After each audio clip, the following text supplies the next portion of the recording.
Vamos a dar comienzo a continuación al panel central de esta jornada, de un trabajo sin futuro a un futuro de trabajo decente. Para esto vamos a invitar a subir al escenario a quienes serán los integrantes de este panel.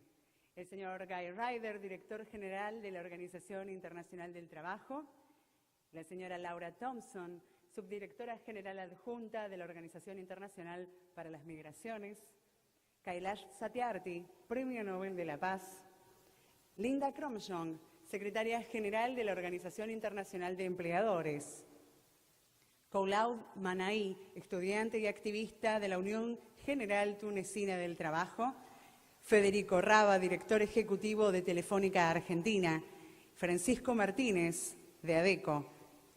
Y vamos a invitar también a Nosipo Banjoa, periodista de CNBC, que será la moderadora de este panel.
Le vamos a dar la palabra entonces a la moderadora, Nosipo Banjoa, periodista de la CNBC.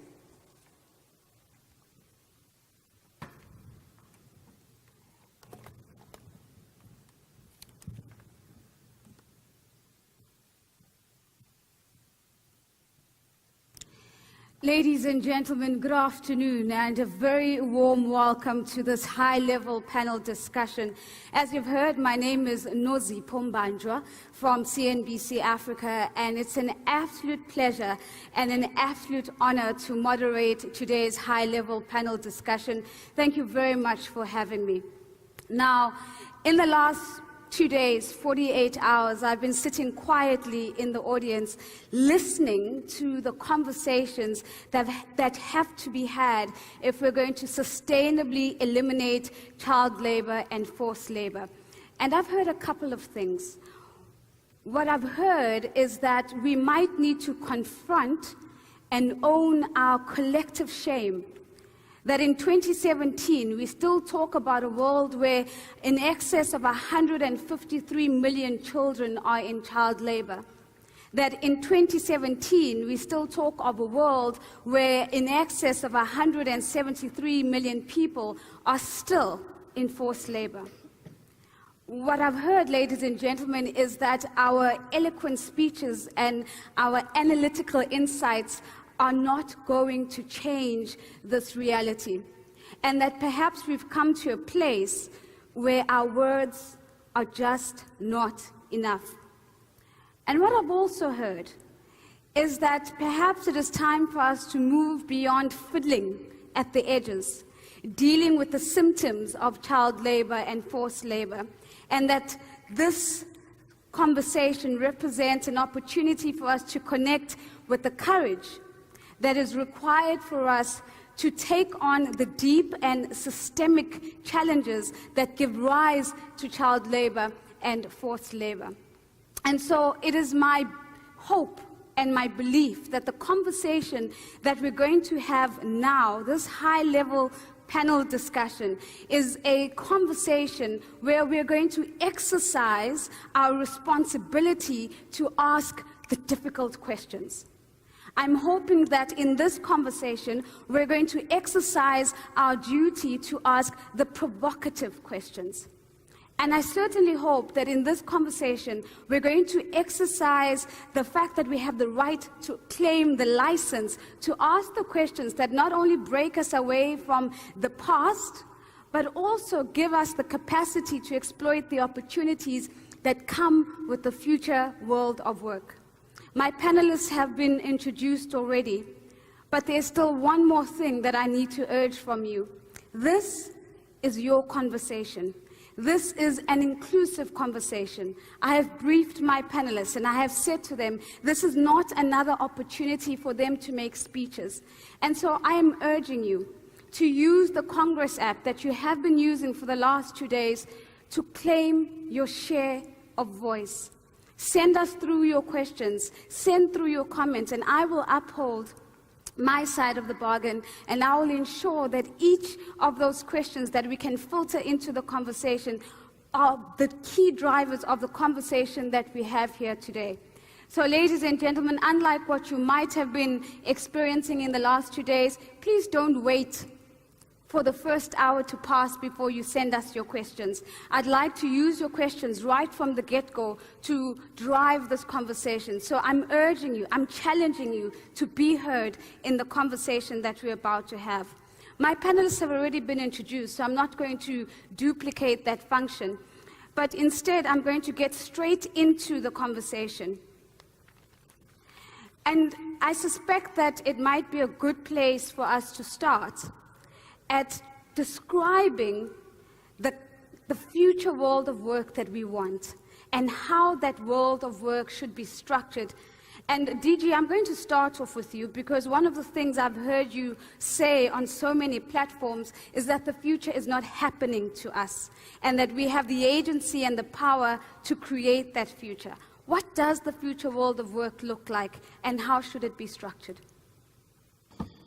Well, as your question implies, Nosy, and it's good to see you again, your question implies that there is not a world of work, a future world of work, waiting there in the future to greet us. There is a future of work that all of us have to join together to make, to design. There's no predestination here. And I hope one thing we can all agree upon, particularly sitting where we are at this conference, is that the future of work is going to be, not that it can be, but it's going to be a future without child workers and without forced labour. I don't know what all of you thought about the video that we just watched. I thought the saddest moment of a very powerful set of images was when that young boy was asked what his dream was. And he could have no other answer to say than his dream was to carry on working. I mean, what sort of a failure does that reflect, that that child had no vision of any better alternative? We have to have not just the courage, the moral courage, although that is essential, but the collective political determination to make sure that those alternatives are available. And if anybody here or anywhere else says, well, we don't really know what we have to do to create that future without child labour, without forced labour, I have to say you haven't been listening. You haven't been listening, because we do know. We know from 20, 30 years of experience. We know from everything that's been said in this conference. We know from listening to people like Brother Kailash. We know what has to be done. So there's no excuse. There's no excuse here. So my response to you again is it's a future that we choose to make. We should know what our choices should consist of.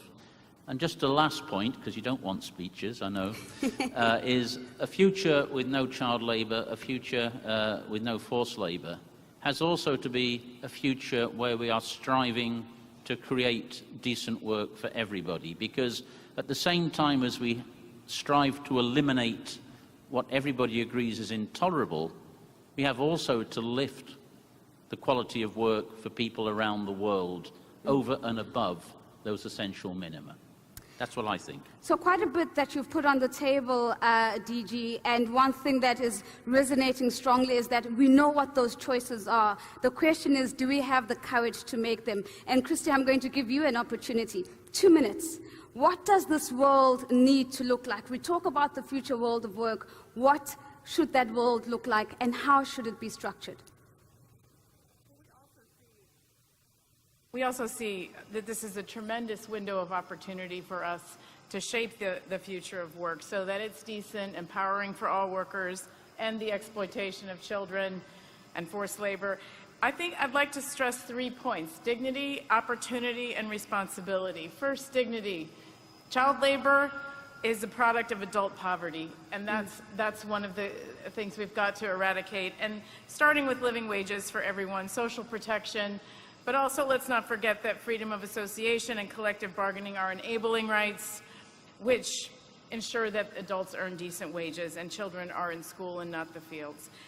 Second, on opportunity, we want to all share in the growth of the wealth, opportunity to thrive, where the technology is going to make so many things possible that we can't even imagine today, but opportunity to wipe away, again, inequality and poverty.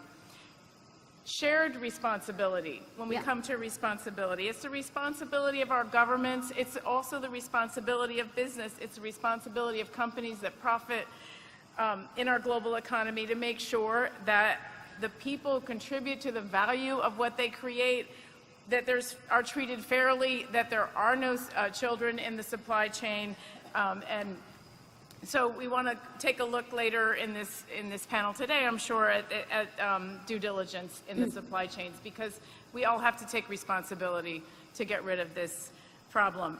We know that where there's a political will, there is a way to do this. This is not impossible. There should not be children in our digital future. There should not be children now working, but certainly when we look forward, it's a fixable problem.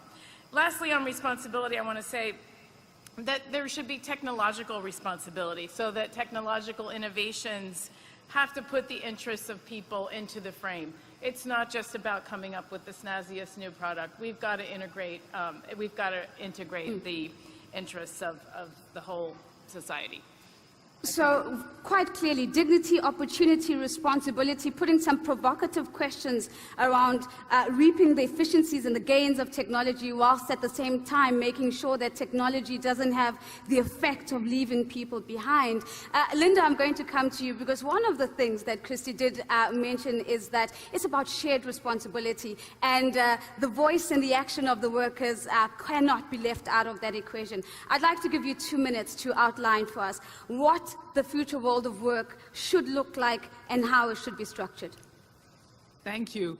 Shared responsibility is indeed true, and I think we've got a great framework in place that addresses that, and that's the UN guiding principle on business human rights. We have a clear, distinct role for government's role to protect the business responsibility to respect, and also access to remedy as key concept, which also apply for child and forced labor. But let me first start with the question you asked about how does the future of work look like. And for me, the future of work really looks like an opportunity. It also really looks like it will be more diverse than we currently see. So we need to embrace the concept of diverse forms of work that can be in any form of relationships and different from what we currently see. And what we need to work upon is on regulations, on a regulatory framework that is fit for purpose, and that also caters for already, I would say, that what we can't even imagine at this point in time. It's flexible enough and agile enough to really embrace that and bring us forward without having continuous need to have discussions about falling back to discussions on legislation again, because it's flexible. The second thing about child labor, and Christy already said it, it's about poverty of families. So the key word here for me is education. And it's not only education of children, it's also education of parents. Because we will need to educate them, to enable them to have a better understanding about what they can do. We need to educate them in order to improve their lives for themselves as well as for the children, to improve their overall family income, and by doing so being able for children to do something else than work, which is very often a necessity. And we will need to have this cultural shift around it, where we do show families that child labor is not normal. We should be able to give kids a dream, and that dream indeed should be completely different than just saying I would like to be in work. They should really say, I want to become a soccer player, I want to improve the world, I want to go to university, I want to become a doctor. That is what we would children like to say. And of course, education is going to become a big theme that we're going to be moving to in a moment. But just before I move forward, just a very quick one, Linda. You introduced an interesting phrase here, this concept of diversity. And I want to link it back to another D, a D that the DG put on the table, and he said decent work. Do we always make the connection connection that diverse does not necessarily mean indecent work? Well, for me, coming from business, yes, we make that connection. For us, diverse forms of work should be regulated, they should be decent, but it doesn't mean that because they are diverse, because they might not be standard as we currently view them, therefore they are necessarily bad. I think they offer a lot of opportunities of people to balance their work life, to have different forms of relationship and different focuses depending on what their current phase in life is, to make easier career shifts. And of course that poses a lot of questions around social dialogue, around social protection, around social security, that we all need to find solutions for. But let's look into the options and let's look into the solutions and not only discuss the issues that we have at hand, because I do firmly believe they offer opportunities. So, Khulud, do we come to the voice of the young person who's sitting on the panel? You come from the country where the Arab Spring really was born, but you sit not only as a youth activist, but you're also a medical student, in particular an intern specializing in kidney disease.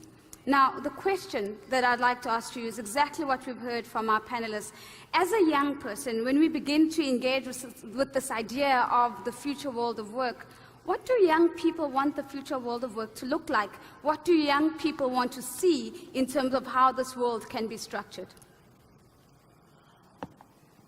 Ma vision du futur du travail, ça serait un travail au service de l'humain, un travail qui me permettrait une certaine stabilité dans ma vie en tant qu'être humain, un travail où, parce que je pense que la tâche qu'on a, la masse de travail qu'il y a, c'est pas que les emplois sont en train de diminuer, c'est vrai que c'est le nombre d'emplois qui est en train de diminuer, mais la tâche de travail qu'il y a, pas autant, parce que si la tâche de travail diminuait, on ne trouverait plus d'enfants au travail, on ne trouverait plus des gens qui font des heures de travail en plus. Donc je pense que c'est plutôt un problème de répartition d'heures de travail sur les gens actifs. On devrait répartir, on devrait faciliter l'accès aux jeunes à certains au travail en créant une circulation du flux migratoire. Je ne pense pas que le problème soit vraiment le nombre de postes qu'il existe, c'est surtout la répartition des tâches. Et finalement, en tant que jeune, je souhaite qu'un jour mon travail soit, en plus du porteur de ma dignité, que je sois rémunérée, que la rémunération de mon travail soit en fonction du service que je donne à la société et pas du profit que je donne à l'entreprise dans laquelle j'évolue.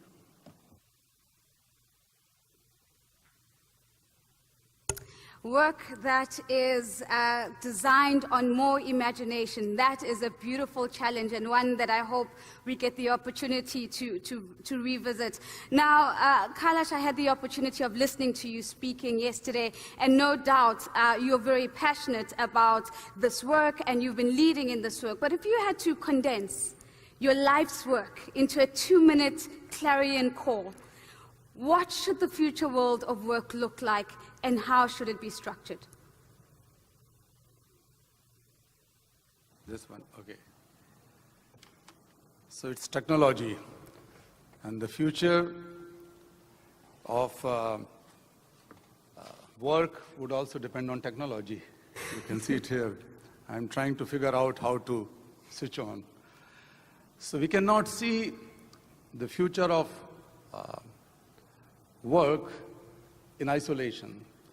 It's the future of technology, future of society, future of economy, future of ecology of the world. And that's why I fully agree with TG that we are going to see a world without exploitation of people, without child labor, without forced labor.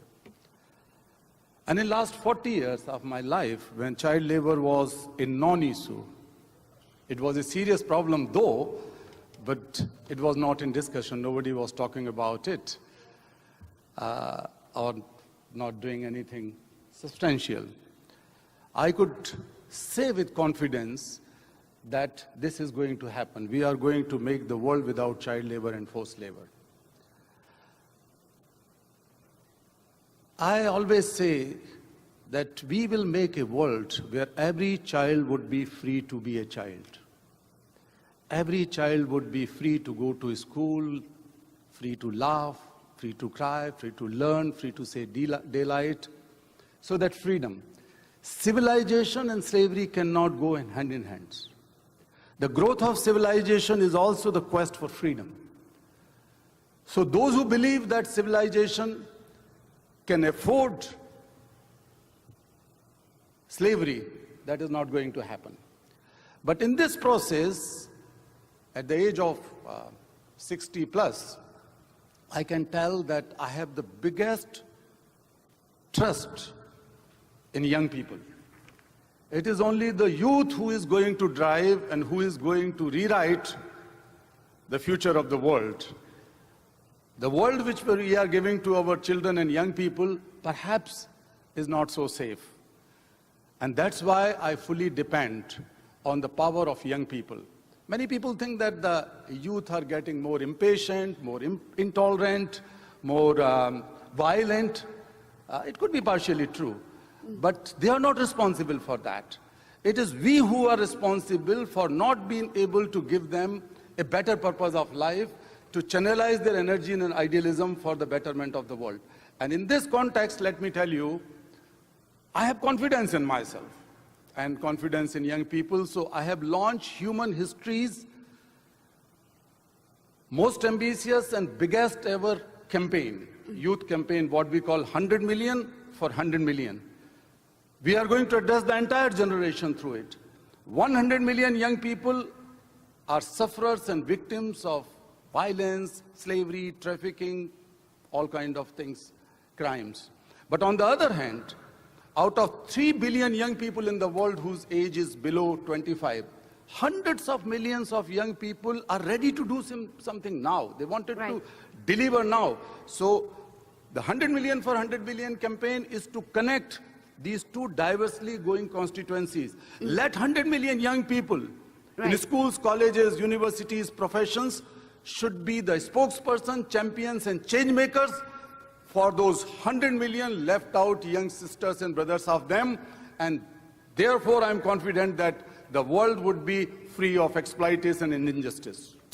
So full confidence and full trust in young people and the fact that civilization and slavery cannot go hand in hand. I'm reminded of one of the discussions I was sitting in earlier today. I think it was Max Trejo, one of the young people, who put up his hand and said, young people are ready to lead now. The future isn't something we're walking towards. The future is right now. So it sounds like your words are landing on fertile soil in terms of the young people that are already here.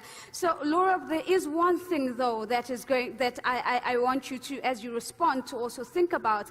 There's always the fear that some children and some young people will get left behind as we frog march towards this fourth industrial revolution, or as we frog march towards this future world of work. And your work, especially looking at migration, has relevance in this regard. So what should the world look like, the future world of work look like? How should it be structured so that young people and children that are forced to move are not left behind? Thank you very much. And I was going to start by saying that basically the future is today. We don't have time. I don't think that we can speak about this like what are we going to do in the next 20, 30, 40 years? What do we need to do now?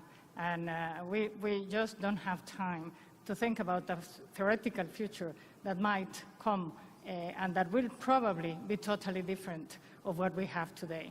So let's try to bring back the discussion about these to what are we doing today and what are the problems that we're having today to make this a reality. And I will start by saying, supporting fully what Guy Ryder said about a world without child labor and without forced labor is the basics. And we have to start from there.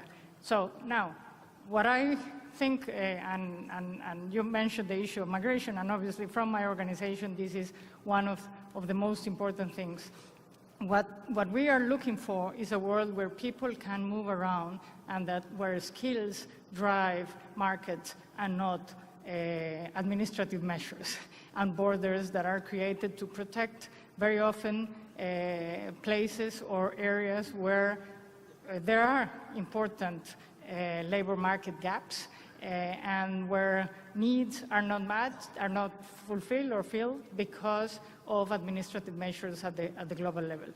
We have done a lot of effort, I think, throughout the years in the past to come with to a globalized world that represents and gives a freedom of movement of capital, of services, of goods, but we have remained without the capital, the most important capital, that is human beings. So circulation of human beings continue to be a problem, and with demographics, the realities of the world, the labor gaps that exist, if we don't really create a world where people can move around, where people can get the best of their skills used by the private sector, by the public sector, by everybody, we are going to continue having a restrictive world that doesn't fit with the realities of today, with the technology that we have today, with the freedom of movement that we have in a lot of places for other purposes, and where the skills are never matched. So I think we have to move towards that direction. And obviously, to make those markets inclusive, respectful, and certainly to facilitate the entry of the people, including those that are not from the same nationality, into formal global labor markets, so that they do not move in vulnerable conditions, they are not exploited, and they get decent conditions for work. Thank you very much for that, Laura. But again, driving us to really think about the challenges that we have today and not getting stuck in a theoretical conversation. And I think that's going to be very important as we begin to look at global trends and what this means for the free movement of people. But before I go there, let me come to Francisco and give you, sir, the opportunity to put on the table for us in less than 2 minutes your views on what the future world of work should look like and how should it be structured.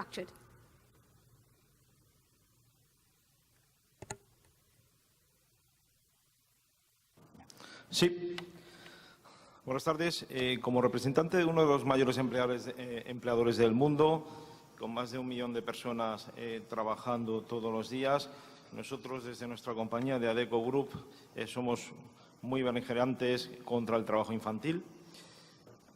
Contratamos muchísimos jóvenes todos los días y desde luego no estamos para nada de acuerdo pues con muchas cosas que se están haciendo en el mundo del trabajo, y como líder mundial de servicios de recursos humanos tenemos que ejemplarizar prácticas y tenemos que tomar por delante iniciativas que ejemplaricen al resto de empresas, a los empleadores, en que hay que tener un mundo mejor, hay un mundo mejor de trabajo y desde luego, para nosotros el futuro del trabajo, coincido con lo que decía Laura, el futuro del trabajo es hoy.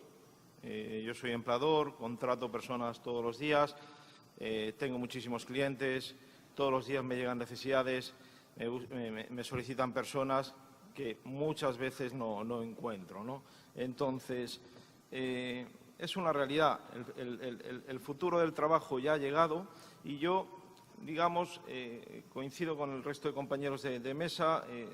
Aquí hay tres partes que yo haría corresponsables. Por un lado, lo primero de todo, yo soy empresa, somos las empresas, debemos generar empleo. Empleo para una persona es tener vida, es tener futuro, es tener dignidad y tenemos que seguir trabajando, ¿vale?, para proporcionar más empleo. Por otro lado, a los gobiernos y agentes sociales. Nos deben permitir, nos deben dar el marco, el contexto legislativo adecuado para los nuevos tiempos. Estoy de acuerdo que constantemente no tenemos que estar reformulando leyes, vamos a hacer una ley definitiva que nos ayude a que todos seamos más competitivos, tanto personas como empresas. Y por otro lado, a las instituciones educativas, yo la pondría como la tercera parte, porque realmente deberíamos juntarnos las instituciones educativas, los gobiernos y las empresas para alinear la formación académica y técnica que necesitan los chicos para las nuevas necesidades del mercado. O sea que, Nusi, yo lo estructuraría con una corresponsabilidad de empresas, instituciones educativas, gobiernos y agentes sociales. Gracias. Thank you very much, Francisco. Now, there are a number of questions that have already started to come through. Ladies and gentlemen, thank you for your participation. And I'm getting these on these sheets of paper. So if you see someone running up onto stage, it means that they have in excess of 10 new questions that we need to look at. I'm going to actually bring the first question to you, Francisco, because I think it speaks very much to what you have shared and what we've heard from the other panelists as well. And the question is this. It says, what can be done to ensure that government implement policies to protect children when the transnational corporations themselves are the ones that have cheap labor through children, and these same companies are the ones that bring large sums of money to governments in turn to encourage their choices? It's a difficult question, but it's one that I'm going to put firmly at your feet.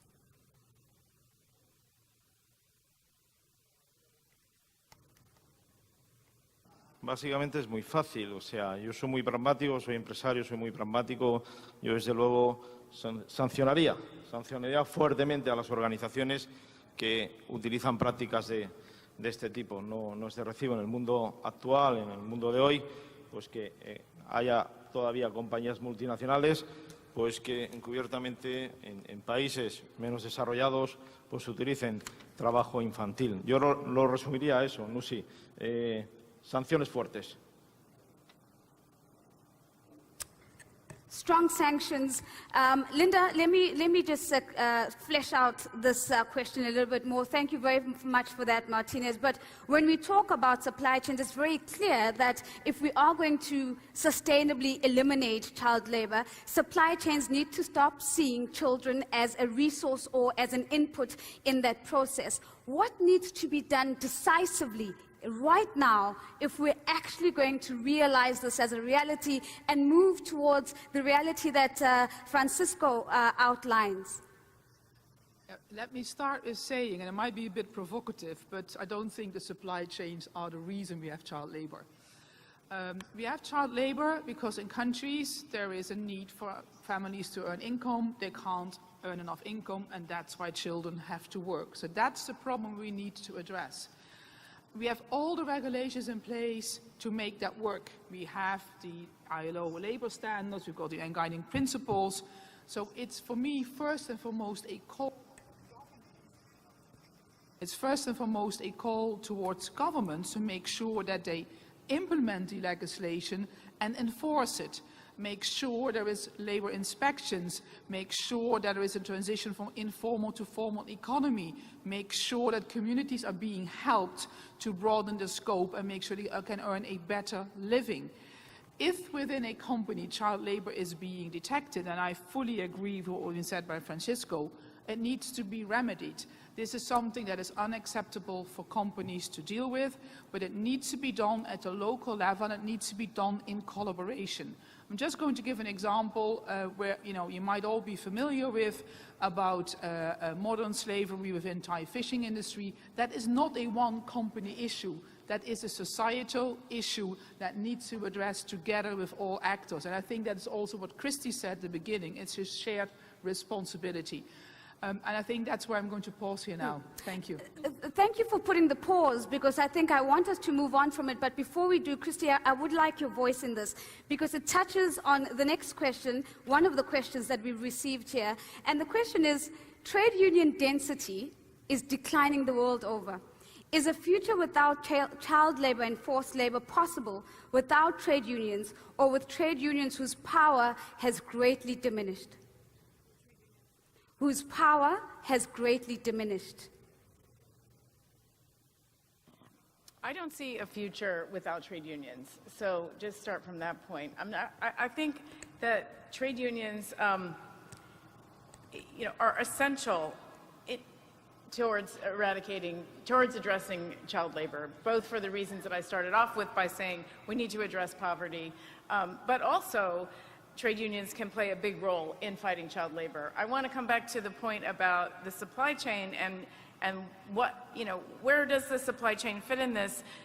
The supply chain may not be the cause of child labor, but it is a place where you find child labor. There, you find children working somewhere in the supply chain, and I think it's a source of it's a way that we can address child labor is through having consequences. And that I agree with Francisco. It's about having consequences when there are children in the supply chain. It's about, it may be consequences through the government enforcing their law, but there also should be consequences for business.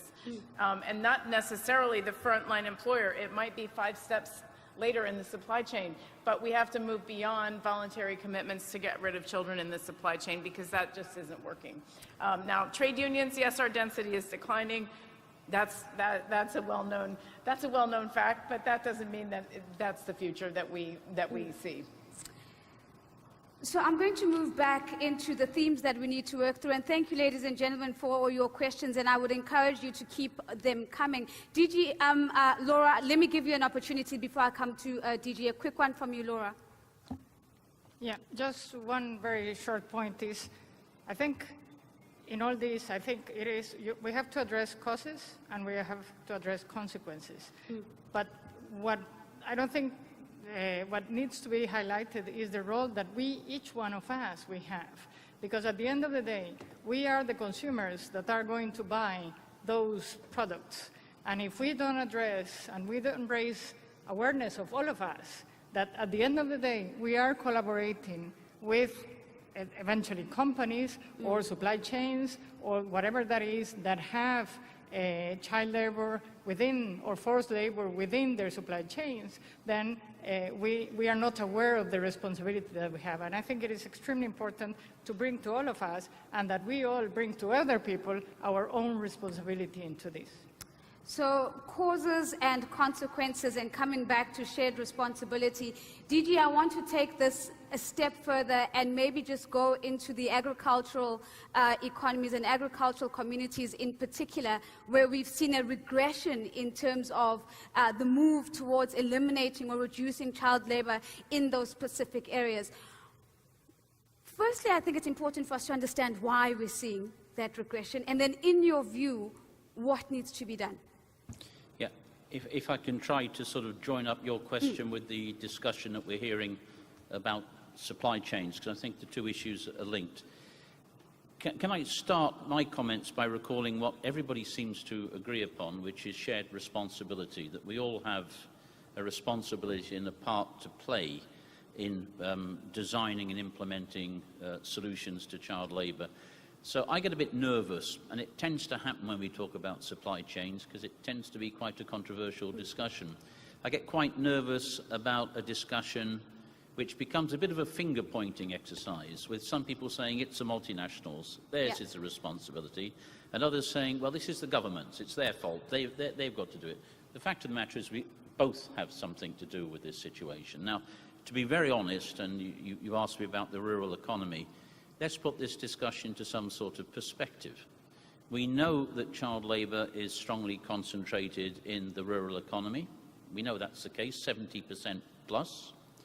We know that child labour is strongly concentrated in conditions of informality, and often with kids, they're not working directly for a big employer, they're often working in a family group. I mean, this is the reality that we're trying to get to. So, you know, the caricature of a deliberate act of exploitation by somebody sitting at the other end of a global supply chain strikes me as somewhat improbable. What is much more realistic as a problem is in very extended and complex supply chains, as has been said, with 4 or 5 or 6 tiers, it can be difficult for a multinational actor to know precisely what's going on right at the end of a supply chain. So this is not a deliberate act, I would say, of abuse. It's a much more complex issue, and of course this is sort of caught up in the notion of due diligence, which we expect enterprises to abide by. What can we reasonably expect in a world of complexity an enterprise to take responsibility for, and what is the job of governments? Now, you've asked me about the rural economy. I don't think it's difficult for anybody here to understand or to imagine why it's so difficult to reach these children. These are situations where, firstly, levels of not just informality, but poverty and hardship, absence of social protection are very prevalent. I mean, this is intuitive and it's also backed by empirical evidence. It's difficult to reach these situations. The ILO, I think, after a period of some culpable neglect, is rediscovering our responsibilities towards the rural economy and rural development. And I think there's a whole challenge which goes to the issue of child labour, but much beyond it as well, to make sure, and this has to do with migration too, Laura, that people don't have to move out of rural areas and rural employment to get a decent job, but that the rural areas and rural jobs can themselves be decent jobs. So I think child labour fits into that broader societal and global challenge. It's a broader societal and global challenge, Kailash, but that at its root, there's an ongoing conversation that was very strong that I've been hearing in the last 2 days about, well, shouldn't our education be more accessible? Should it be universal? Should it be an increase in quality? I'd be keen for you to bring in the education element into this conversation. But most importantly, as we talk about a new emerging global economy or future world of work, what do our education systems need to look like now if our children and our young people are going to have meaningful lives in the future? Well, before responding to your question, let me jump back to the whole debate of supply chain. I cannot I've keep been quiet. trying to move us from supply chains without much success, but go ahead. I agree with Linda that supply chain is not the only system which has to be blamed.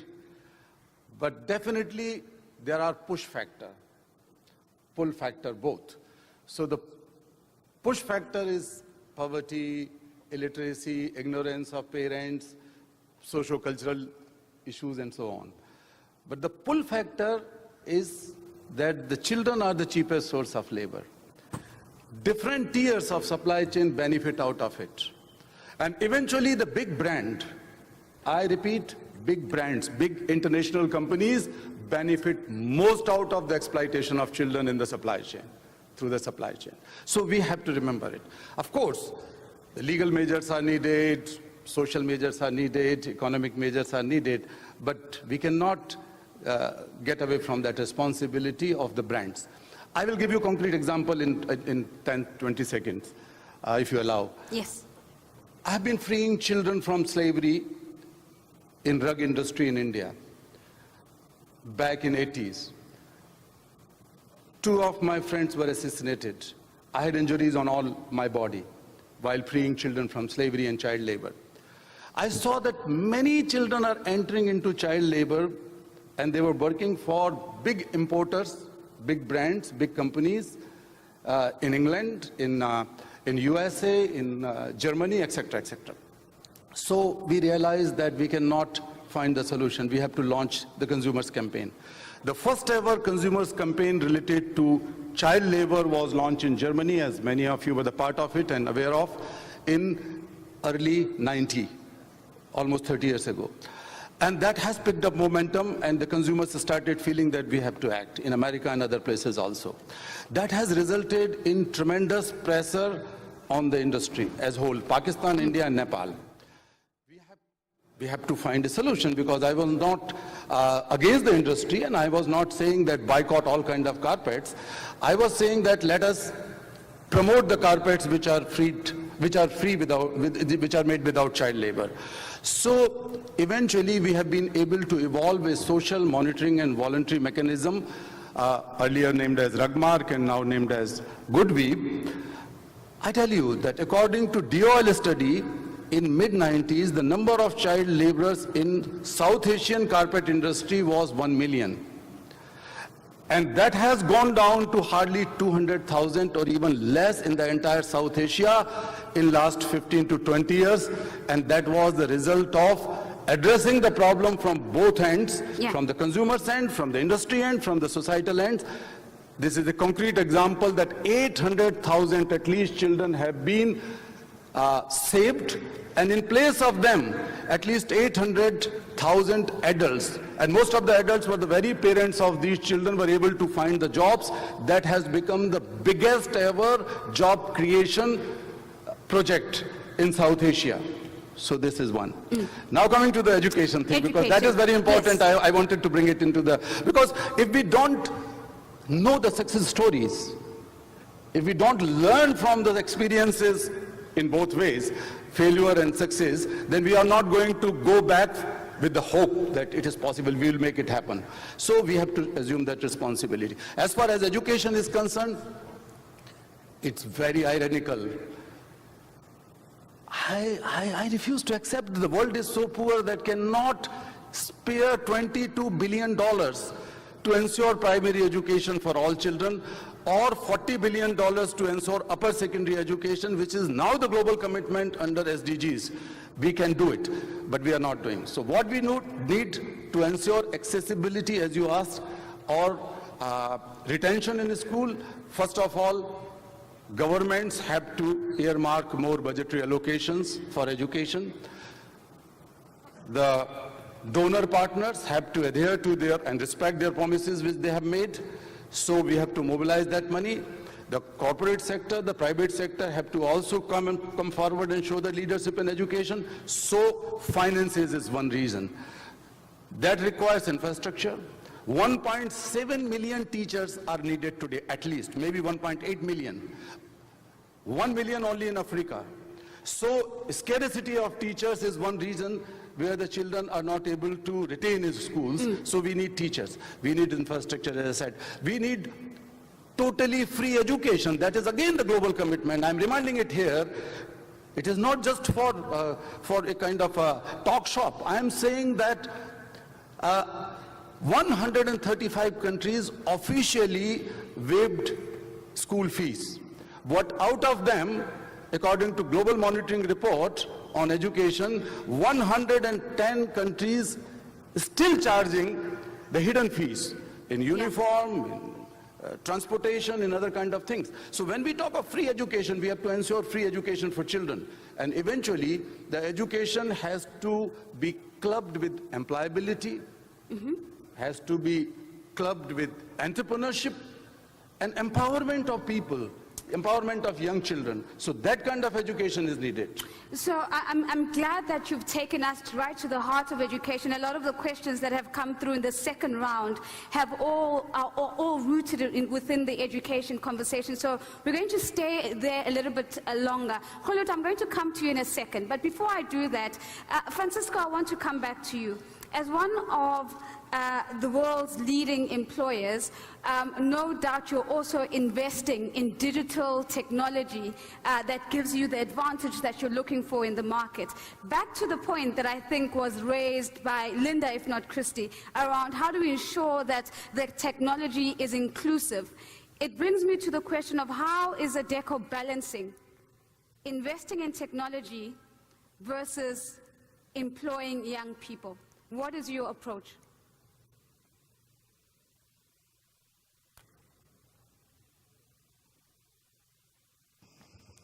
Quisiera también hacer una puntualización respecto al tema antes que hemos hablado de la cadena de suministro, las herramientas de control que cualquier multinacional puede poner sobre... I'm trying. Go ahead. Sorry. Go ahead, go ahead. Okay.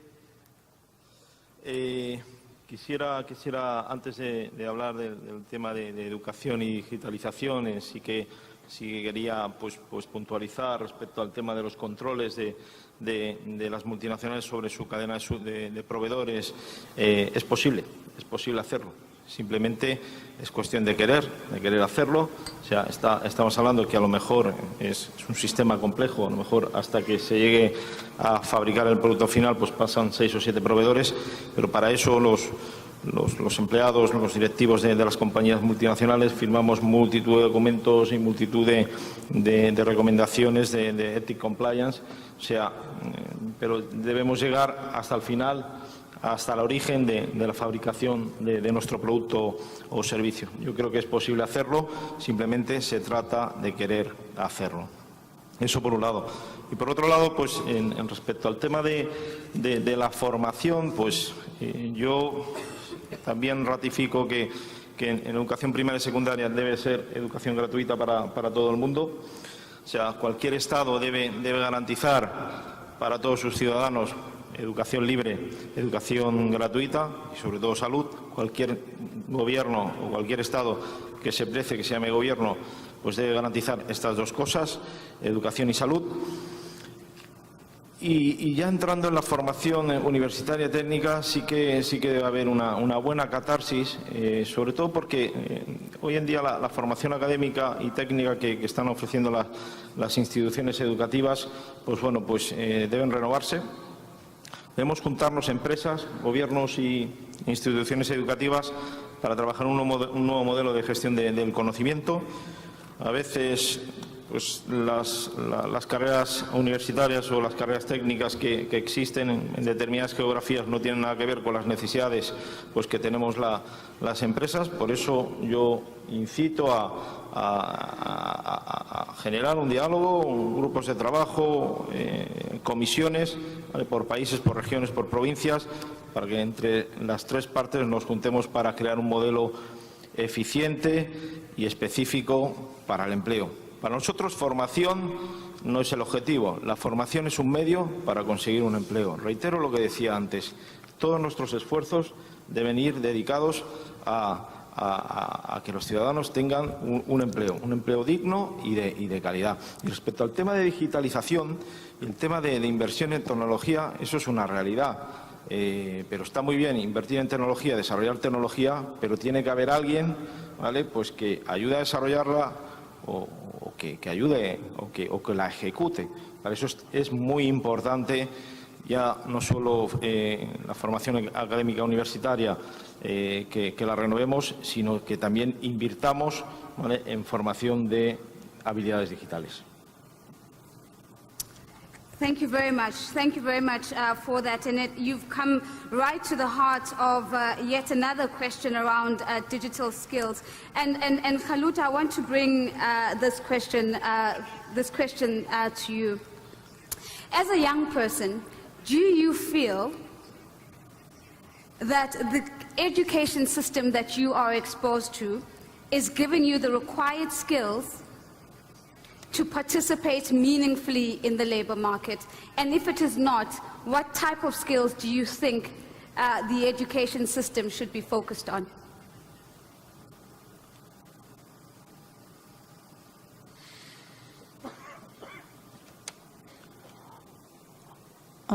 En fait, je viens d'un pays où c'est limite caricatural ce qui s'est passé. C'est qu'après après l'indépendance de la Tunisie, effectivement, on a été parmi les pays où on a imposé l'éducation gratuite et obligatoire à tout le monde, et on a gagné. Sur cela, on a 94% de taux de scolarisation en Tunisie. Le problème, c'est que là, on arrive au bout du chemin, parce que finalement, les jeunes en Tunisie, ils ont cru à l'éducation, ils ont été des bons élèves. À un certain moment, pour la dictature, pour se maintenir et en l'absence d'emploi, elle a misé sur les diplômes, et ils ont eu un parcours en moyenne 30 ans pour finir le parcours pour avoir un diplôme. Et c'était la principale cause de la révolution en Tunisie. Parce que finalement, il y a les parents qui ont tout misé, qui ont vendu leurs terres, leurs maisons, pour que leurs enfants réussissent à avoir un diplôme. Et actuellement, en Tunisie, ce diplôme sert souvent à rien. Comment ? En se basant sur les chiffres, on est un tiers des Tunisiens sont des jeunes, un quart d'entre eux ne travaillent pas. Plus on a un diplôme, plus le niveau d'éducation est élevé, moins on a de chances de travailler, parce qu'on est trop qualifié par rapport au marché de travail dans lequel on évolue. Donc, effectivement, il s'agit de revoir tout le système éducatif. Il s'agit de revoir aussi le marché, mais d'un côté, le système éducatif ne doit pas être trop lent. Il faut arriver juste à trouver la bonne dose. Il faut adapter l'éducation au marché, mais en même temps, je me dis, ces compétences qu'on a déjà, est-ce qu'on va les jeter, est-ce qu'on va les oublier, est-ce que c'est notre faute, on n'est pas adapté au marché, mais comment ça se fait-il que mes compétences en tant que médecin sont demandées ailleurs? Et dans mon propre pays, on n'arrive pas à démarrer ça. C'est surtout un problème économique, je vois. C'est pas que l'éducation, c'est qu'à un certain moment, quand on a tout misé, quand on a été un bon élève en tant que pays, on a milité pour l'indépendance, on a milité pour l'éducation, on a milité pour l'installation de la démocratie. En tant que jeunes, on est très actifs pour essayer d'installer le maximum de liberté. On nous a demandé de nous reformer, d'être souples, de voyager, d'être en exode, de quitter notre pays, de quitter notre rêve en tant que révolutionnaire. Personnellement, je suis tunisienne et je souhaite que mon pays devienne un pays développé. Et j'ai tout fait pour. Mes parents ont tout fait pour. Et ça m'attriste que la majorité des Tunisiens, aujourd'hui, ils se retrouvent à devoir quitter leur pays, que ce soit en tant que diplômés ou non diplômés, pour trouver du travail. Donc je pense que c'est l'éducation, mais c'est pas que l'éducation. C'est surtout l'économie qui est l'emploi qui est mal réparti selon les pays. So the big challenge that you put on the table is again that alignment of what comes out of the system and the market. Linda, I'm going to come to you. DG there has a question for you, but Laura, you've been signaling for the last 20 minutes or so. Let me get your comment in. Thank you. Just to say that I think there are two issues, and everybody's focusing about the quantitative part of it. Access to education, and certainly it's a very important issue, and it is going to become even more important in some continents like Africa, where you are doubling the population in the next 25 years. So it's certainly a huge problem. But access is not enough. We need also a qualitative shift to do in order to prepare people to do the jobs that need to be done and that the jobs that exist today. And I did some studies in INSEAD, and in INSEAD they said there are two problems in the education system. Basically, you are educating, the whole world system is educating people in areas that are no longer needed. Yeah. And we are not educating people in the areas that are needed in the future, first of all. And second, we are educating people, we're teaching people on what to think and not how to think. And that, I think, is a qualitative shift on education that we need to do. And as long as we don't do it, we will continue to generate even qualified people that don't find any jobs because the jobs are not available. They don't have the skills that are required in order to do the jobs. So we will continue to have mismatch of labor requirements and people unemployment, even in developed countries. So Linda and Christy, dying to jump in, and as you do, thank you very much for that, Laura. As you do, the question that has come from the floor is, who is responsible for the curriculum that gets us to the future? Linda. Yeah, I think, and it's a very important comment made by Laura, it's we need to train our children, but also ourselves, everyone, to learn how to continuously learn. Because that's what is expected from all of us, that we need to be agile, to be flexible in order to adapt to the different needs and the changing needs of it. So how to learn and how to continue to learn is, I would say, important expectation that we have of many of the university, of the educational systems. And that brings me also to the point that it's also important that we not only focus on university. You made that comment here about, having great university careers and there is no job. There's many other, I would say, types of education that can offer as good as career opportunities and I would say good fulfillment and a good income generation that are not university-based.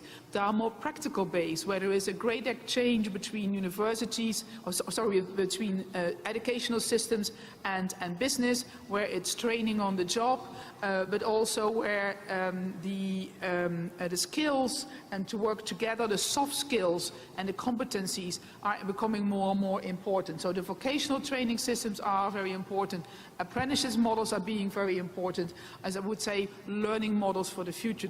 But the key is really learn how to learn and make sure you have the curiosity to continue to learn and adapt. And if you may allow me one side step back, because I do want to comment on something that was said by Francesco related to supply chain, and we can solve everything and the will is there. And I think, yes, will is extremely important. And I think a lot of goodwill has been shown, and we see an increased request for transparency that's being shown by companies. It's not only the consumer push, but there's also the investors push that is not to be underestimated here. But willingness is one.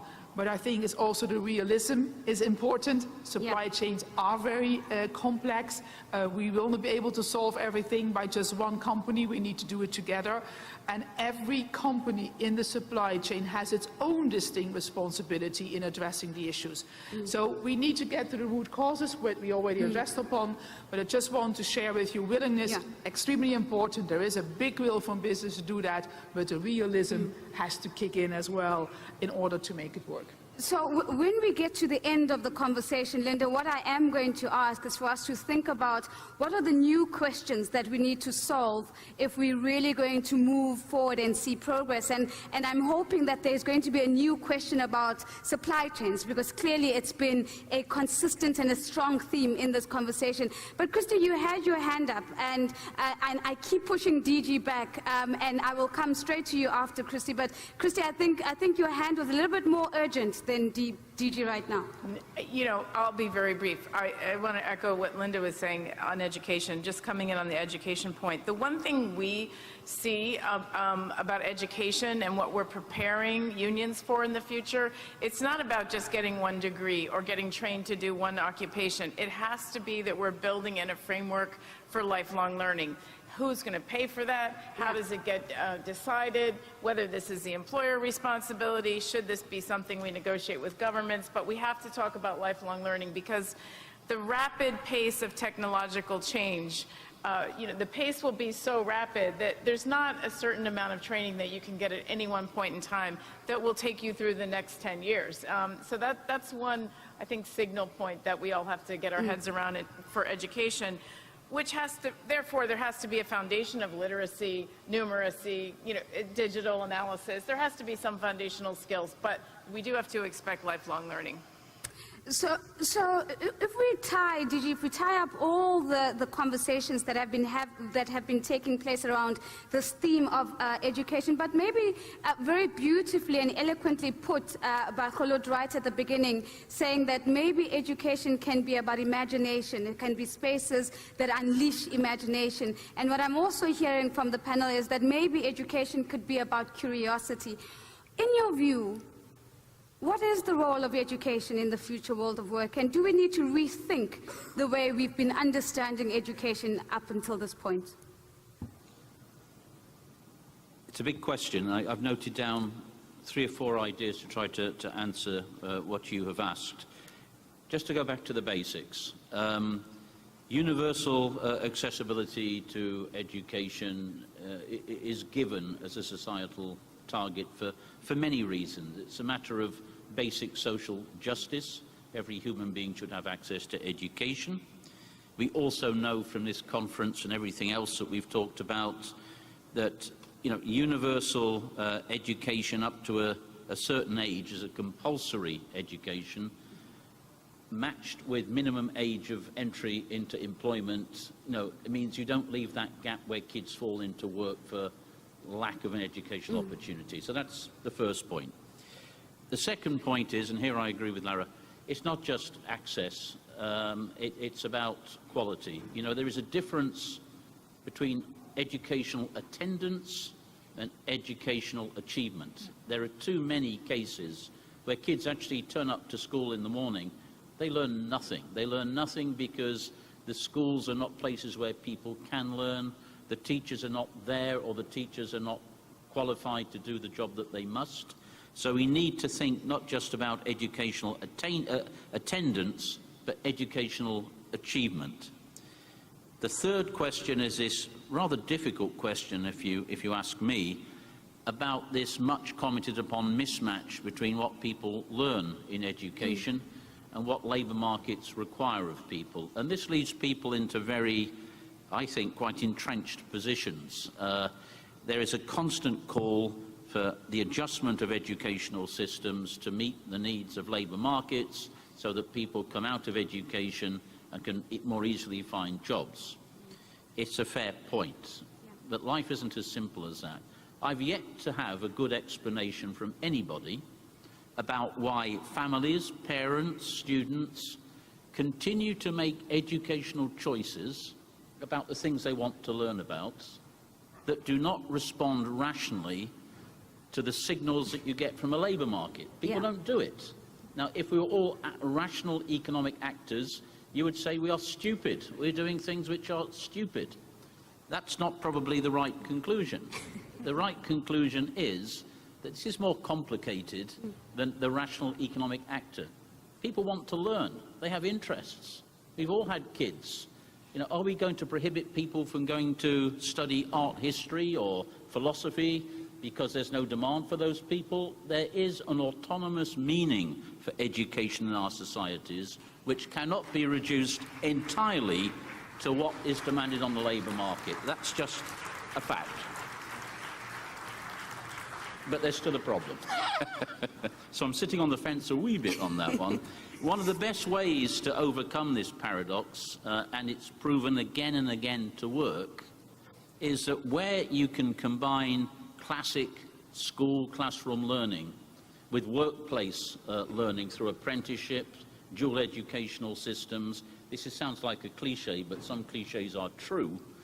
Well, the results are that much better. And we all know that. Some countries do it remarkably well, other countries don't do it very much. And the problem is, and we should be aware of simplicity here, it's not easy to transpose the good practices of one country to another country, because good dual education systems depend on good institutions, good trust between employers, government and workers. It's a difficult thing to build. Yeah. And my last point, and it's already been said, so I'll be very quick with it, Nosy, is lifelong learning has to be the order of the day. One encouraging thing about being here in Argentina is that we know that when Argentina takes over the presidency of the G20 very soon, they're going to make lifelong learning one of the very, very top issues the G20 is going to deal with. Because we have to get out of the notion that I grew up with, which is that you learn and you're educated for the first 20 years of your life, and then you work for the next 40 or so. That doesn't work any longer. It's got to be a constant intertwining of work and education, because the rate of change in the world of work means however bright you are when you're 20, the skills that you learn will not be relevant when you're 60. And we're all going to be working when we're 60 or a bit older than that in the future. Gigi, thank you very much. And I think very well consolidated thoughts there. But Kailash, I think sometimes you run the risk when we talk about education to focus too heavily on higher education, maybe even secondary education. So I'm going to move us just to a level lower. And I want us to look at the 5 to 11-year-olds in particular, where we have actually seen virtually no progress since 2012 when it comes to the elimination of child labor there. How should we be, firstly, before we rethink and fix, what is the cause? Why are we seeing such no progress in that regard? And in your view, how do we decisively ensure that the conversations and the realities that we talk about in this conversation hold true for children between the ages of 5 to 11 as well? Well, I partially answered it here and partially yesterday in my remarks, that first of all, we are not investing enough on early childhood care and protection. And that should lead to primary education between the age of 5 or 6 and 11, 12. Secondly, we have been not able to provide a child-friendly environment which also requires investment in education. That also requires change in the mindset of people. Accessibility is definitely one thing.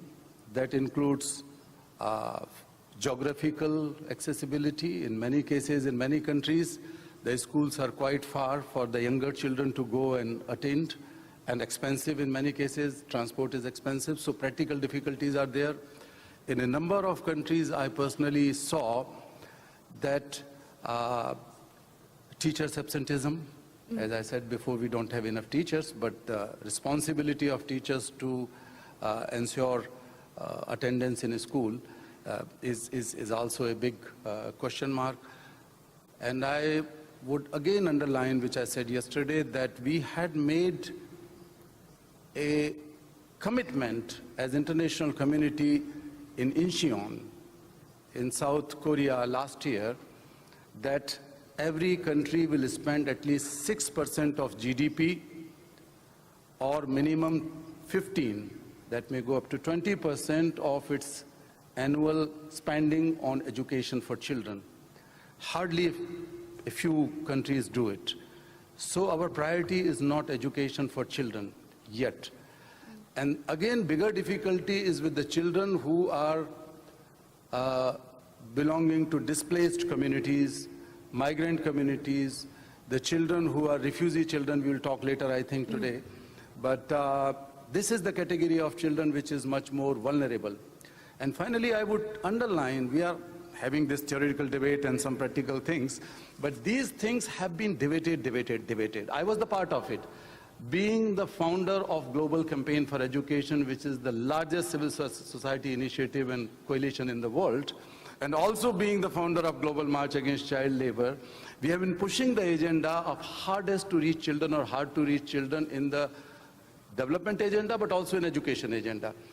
And now we partially successful in bringing these four aspects of in education in goal number 4 of SDG. Lifelong learning we are talking about. Of course, ILO played also an important role in it to bring it. But inclusive, quality, and equitable. These are the 3 pillars of primary education and secondary education. Inclusion in education, like special care for children with disabilities or what we call the special abilities, the children belonging to most marginalized sections of society like indigenous people, tribals, hilly people, and the people who are living in abject poverty, their children are missing an education, and that inclusion has to be brought into it. Then we can also address simultaneously the issue of child labor. The quality which we talked about, but that is a big debate which has always been there, that we have to ensure the quality outcome, learning outcomes and all those things. And UNESCO has done a lot of work on it. So we have reports and reports about quality in education. So I don't want to repeat all those things, what should be the learning outcome theories and so on. Yeah. And equitable education. Unfortunately, many governments in the world do not own the responsibility of delivery of public education. Yeah. And as fundamental right, as constitutional right, as the responsibility, legal binding and so on. They are passing on it to privatization. So the commercialization of education has become a big challenge now, right, that in public school system we are not able to deliver a quality education and we cannot retain the children in primary classes. Younger children look for quality education, and that is very expensive in private schools, these commercial schools. So it's really quite challenging that how we are going to make the balance between the public-private partnership in education, but on the other hand, how we can avoid the commercialization of education, where a fundamental right is sold in the market, and those who can afford to buy, they can buy as a commodity. Education is our right, it's not a commodity, and that has to be ascertained. Thank you very much. Thank you very much for that, and absolutely. When fundamental rights become commodities to be sold in the market, we're almost towards the end of our conversation, and I'm prompting you to begin to start thinking about the burning questions that you think we need to be asking in the future if we're going to take our conversations forward. But before we do that, Laura, I want to just bring a question to you from the audience. We've had an amazing inflow of questions that have come through. We haven't been able to take all of them on, but I think this one is quite important because it touches back on inclusivity that we're hearing from Kailash. And the question is, women and girls face even greater challenges in their future of work than men. They tend to be lower skilled and subsequently at a higher risk for automation of their tasks and more prevalent in informal work. What special steps do we need to take to ensure that women and girls are not left behind as economies continue to change? Thank you very much for that question. It's extremely difficult to answer. Well, obviously, we need inclusive societies in order to give women the possibility to really access what men can access today. I think we need to change our minds and our brains, basically. Even in societies where women have a lot of access, still there are areas where women don't have the same level of access. But it also reflects in the way that we women, we think. I have been trying to promote very much the idea of, we talk about the empowerment of women, and I keep saying, sorry, women, we are powerful. We have been powerful always. Actually, men know better than us that we are the ones that are powerful. I think we can take a round of applause for that one. So we don't need to empower women. We are powerful. We just need to let them do it. And I think that's the difficult challenge, because we have learned to be powerful from below, from behind, and we have to come out and dare to do it. At the same time, we have to be more, we have to strengthen our solidarity among women, because we are very often the ones that are more destroying the others or competing with the others in a way that is not the best way. But at the end of the day, I think we have all to create the conditions and to eliminate all the unconscious bias that we have that affect all of us, regardless of whether we are men or women. And we see it very often in the work that we do. We are trying to do that within our organization, because we have serious problems about women parity and all organizations we have. And we realize that part of the problem is the way that we select people. Now, I think there is something else that is important when we talk about women, and I have been saying that in my organization. Migrant women, for example, we always focus on the vulnerabilities of the women. We say, you know, vulnerable populations as children, women, the elderly, and I keep saying, is it possible that the half of the population is vulnerable and that the half of the migrants are vulnerable? No. The reality is that we have to see also these social phenomena as opportunities.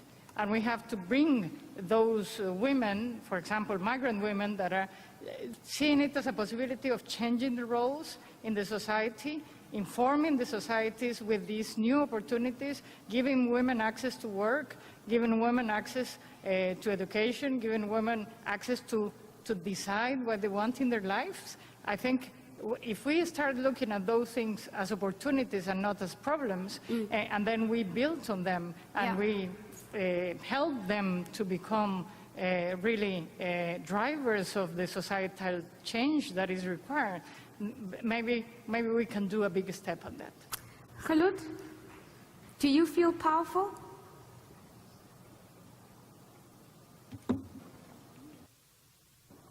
Oui, effectivement, parce qu'au-delà de l'éducation et le côté intellectuel, ce qui s'est passé, c'est que pour les Tunisiennes, c'était une liberté imposée par la loi, une liberté qui était voulue sur le plan politique pour toutes les Tunisiennes, mais il y avait un décalage sur le plan culturel, sur le plan traditionnel.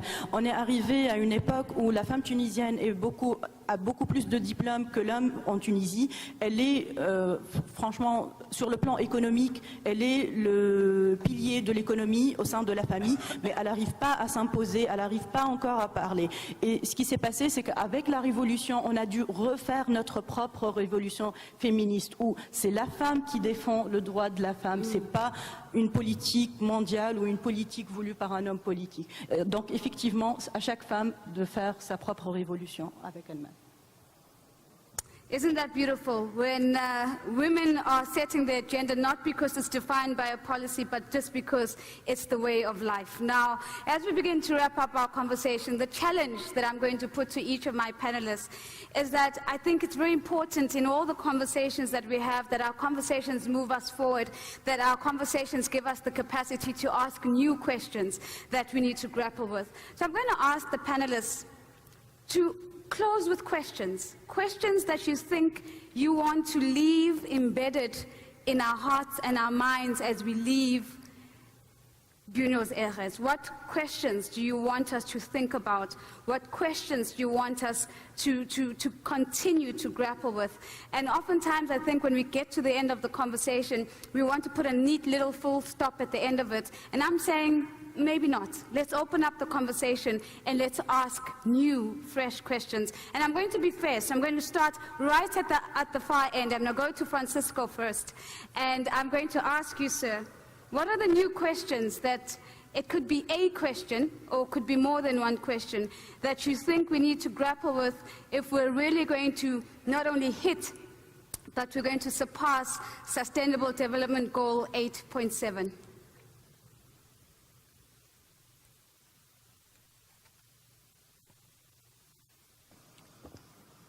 ¿Por qué no somos capaces de ejecutar todas las iniciativas que estamos hablando y que vamos a seguir hablando? ¿Por qué no somos capaces? ¿Qué barreras encontramos para poner en marcha todas las iniciativas tan buenas de las que estamos hablando? Esa es mi pregunta. Thank you very much. Why we're not capable of executing the many initiatives that we have so eloquently laid out. Again, it goes to the heart of the conversation that we've been having here today. Laura, I'll come to you next. And as I lay out the questions, I'm hoping as well that a question around how we improve the effectiveness of the coalitions that hold us together and that go to the heart of why we're all here. We're here because we believe in social dialogue is definitely going to come up. But Laura, I don't want to put words in your mouth. What is the big question that you think we should be asking as we leave this conference? Well, for me, is what can I do as a person to eradicate child labor? And I think, again, we all have a role. Everyone that is here has a role. So as a consumer, as a father, as a mother, as a member of the society, what can I do? What is my part into all this? Because Thank you. It's not only government, organizations, or companies. We all have a role. Thank you very much, Laura, and you've taken us right to the beginning. When we talk about the future we want, we are the architects of that future, so it comes back to our own agency. And so the question that's been raised, what can I do? I think it's a beautiful question. The marketing people in the team, it's a great campaign. Very happy to talk about it if necessary. DG, I'm going to come to you later. I'm going to give you the final word. I'm going to come to Kailash. The one big question, can be more than one question, that you think we have to plant in the hearts and minds of everyone who's here today if this conversation is going to matter. What would that question be?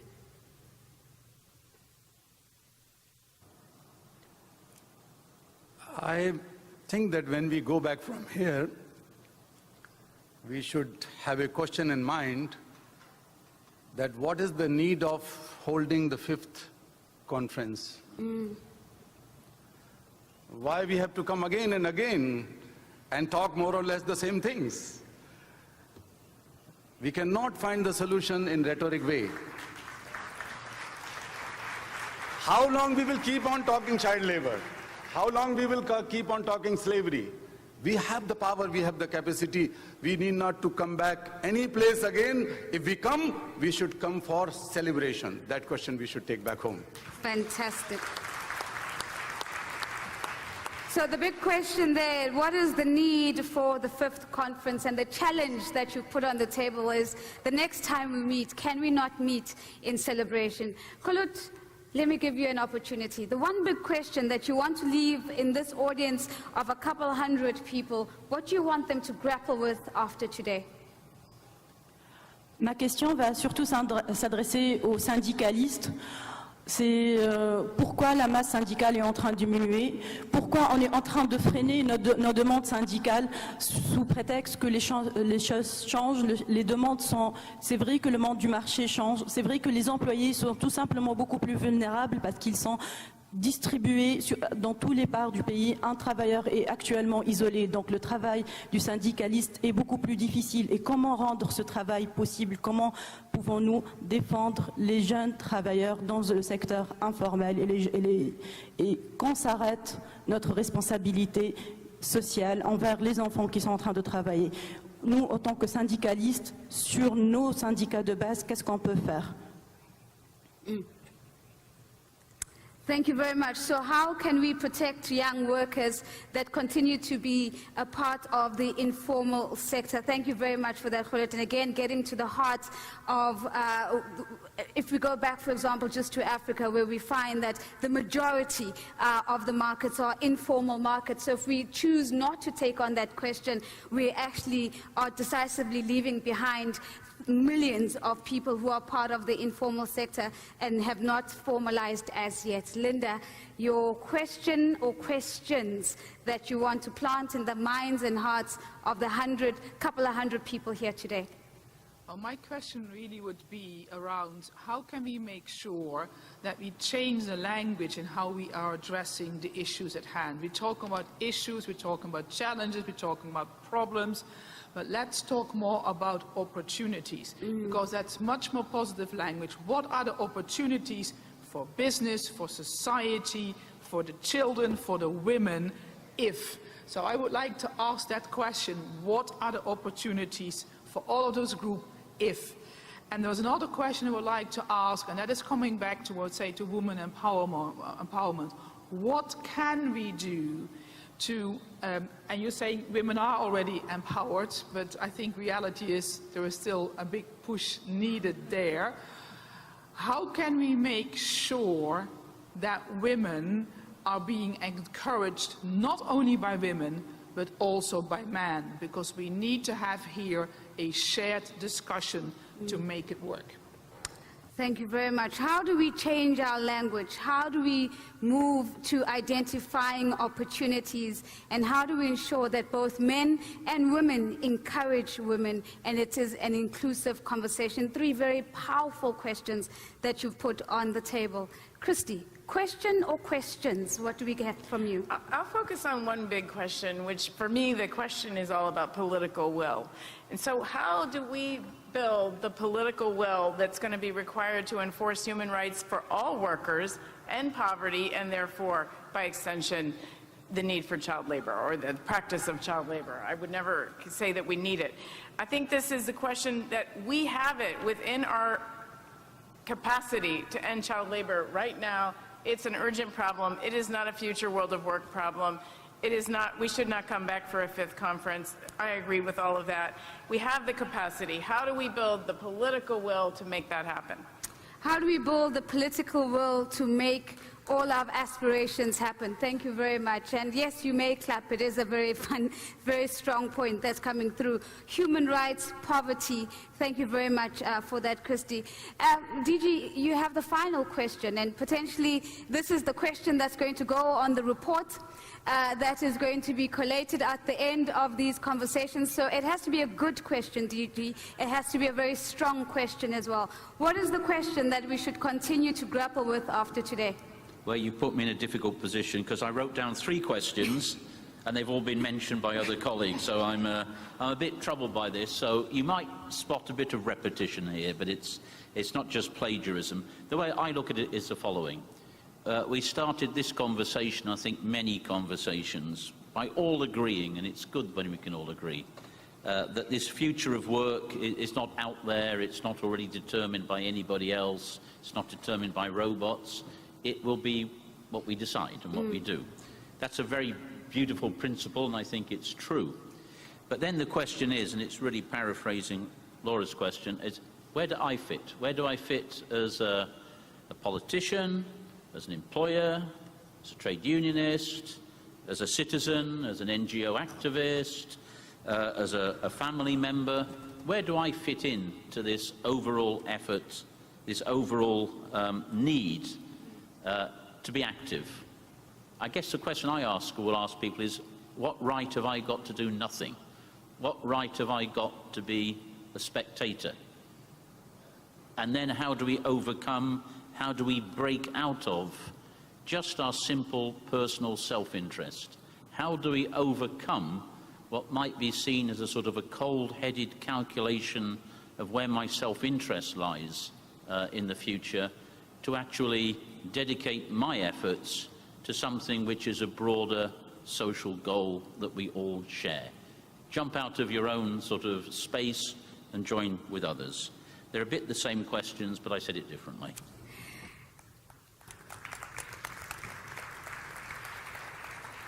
Ladies and gentlemen, I don't think we could have ended this conversation on a better note. Where do I fit in? What right do I have to be a spectator?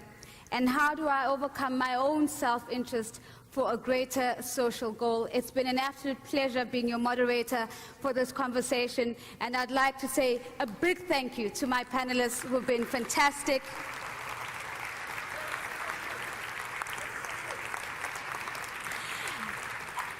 And ladies and gentlemen, I'd like to say a very big thank you to you. Your conversations, your questions have really driven this conversation. Thank you so much for trusting us with the process. Have a good evening.